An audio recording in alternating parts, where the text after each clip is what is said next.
அஸ்ஸலாமு அலைக்கும். எல்லாத்துக்கும் வணக்கம்.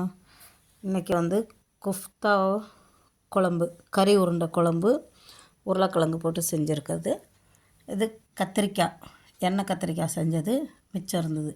சூப்பராக இருக்கும். இந்த கறி குழம்போடு அந்த கத்திரிக்காய் வச்சு சாப்பிட்றப்போ இந்த கறி குழம்போட டேஸ்ட்டுக்கும் அந்த புளிக்குழம்போட அந்த புளிப்பு தன்மைக்கும் சூப்பராக இருக்கும். செம்மையாக இருக்கும். சாப்பிட்றப்ப நல்லா டேஸ்ட்டாக இருக்கும். அப்படி யாராவது சாப்பிட்ருக்கீங்களா? வாங்க, நாளைக்கு நான் பருப்பு உருண்டை குழம்பு எப்படின்னு நான் உங்களுக்கு காணிச்சு கொடுக்குறேன். அதே மாதிரி செய்யுங்க. பருப்பு உருண்டை குழம்பு எல்லாருமே செய்யலாம். அது ரொம்ப ரொம்ப ஈஸியானது. பருப்பு உருண்டை குழம்பு தேவையான பொருட்கள் மட்டும் என்னென்னு நான் உங்களுக்கு நாளைக்கு காமிக்கிறேன். அதை பார்த்து நீங்களும் அதே மாதிரி செய்யலாம்.